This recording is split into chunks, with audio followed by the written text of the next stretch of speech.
Bismillahirrahmanirrahim. Assalamualaikum warahmatullahi wabarakatuh. Alhamdulillahirabbil alamin. Assalatu wassalamu ala asrafil anbiya'i wal mursalin sayyidina wa maulana Muhammadin wa ala alihi wa ashabihi ajma'in. Amma ba'd. Qala Allah Ta'ala fi kitabil karim, a'udzu billahi minasyaitonir rajim. Wa ma arsalnaka illa rahmatan lil alamin. Saudara, kita semua tahu bahwa risalah Islam diturunkan oleh Allah Subhanahu wa taala melalui perantaraan baginda Rasulullah Muhammad sallallahu alaihi wasallam, tak lain adalah sebagai rahmat. Di antara kerahmatan yang dimaksud ditulis dengan sangat baik oleh Imam Asy-Syatibi dalam kitab Al-Muwafaqat, yang kemudian dikenal dengan istilah Maqasidus Syariah. Dia mengatakan ada 5, yaitu hifdzuddin, hifdzul aql, hifdzul mal, hifdzun nafs, hifdzul hurmat.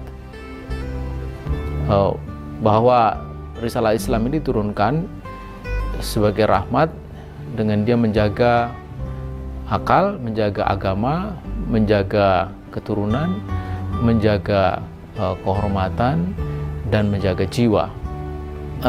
Syekh Taqiyuddin An-Nabhani menambah dengan hifdzul aman dan hifdzud daulah, menjaga keamanan dan menjaga negara.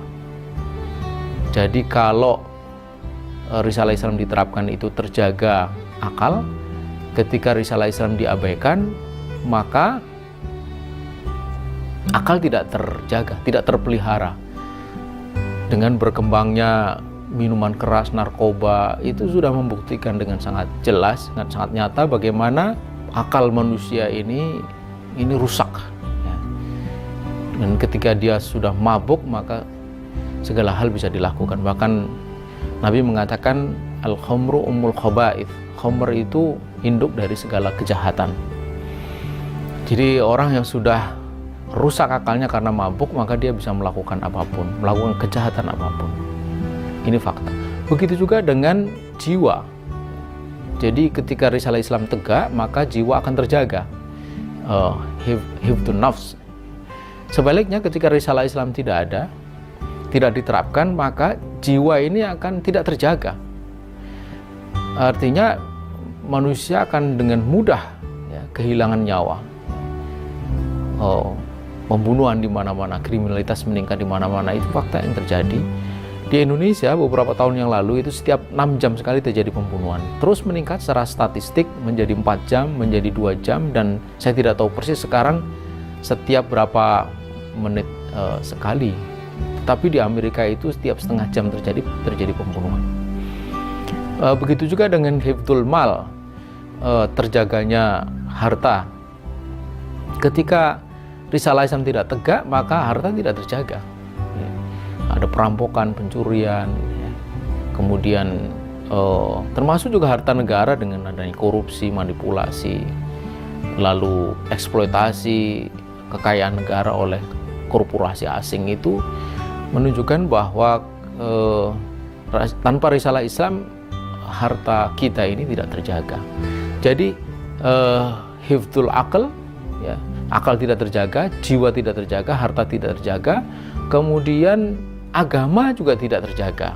Jadi kalau risalah Islam tegak itu agama terjaga, hifdzuddin, menjaga agama. Tapi ketika risalah Islam tidak ada, maka agama tidak terjaga. Sebagaimana yang kita lihat, banyak sekali orang yang dengan mudah mengikuti aliran sesat. Di Indonesia ini ada lebih dari 250 aliran sesat. Dengan mudah juga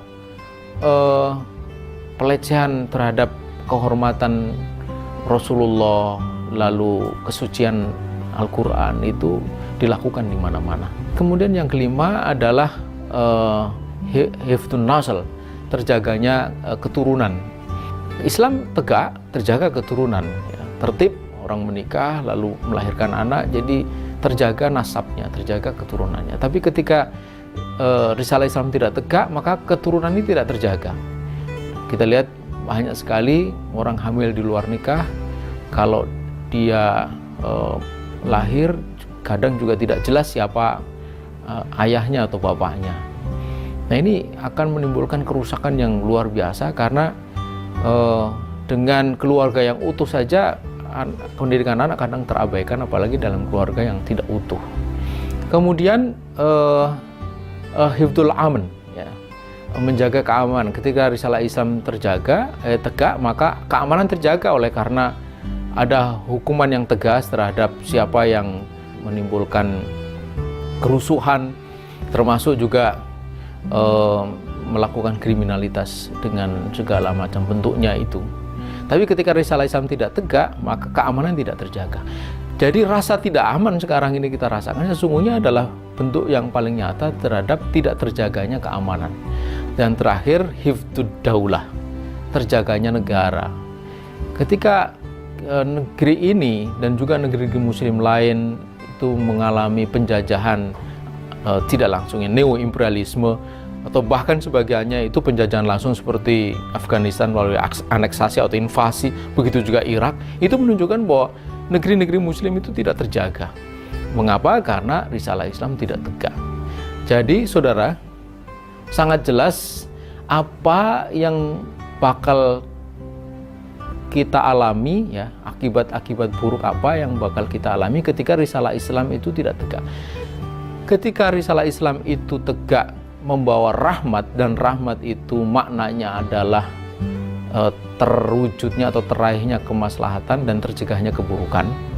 Maka ketika risalah Islam itu tidak tegak, yang terjadi adalah tidak tercapainya kemaslahatan dan tidak tercegahnya keburukan. Maka kalau Islam datang untuk menjaga harta, jiwa, keturunan, kemudian agama, negara, keamanan, maka ketika Islam tidak ada, itu semua menjadi tidak terjaga. Demikian saudara-saudara sekalian, karena itulah penting sekali kita mewujudkan risalah Islam agar kemaslahatan itu bisa terwujudkan dan keburukan bisa kita jauhkan. Inilah esensi atau hakikat rahmatan lil alamin. Syariah dan khilafah mewujudkan Islam rahmatan lil alamin. Demikian, walafu minkum, wassalamualaikum warahmatullahi wabarakatuh.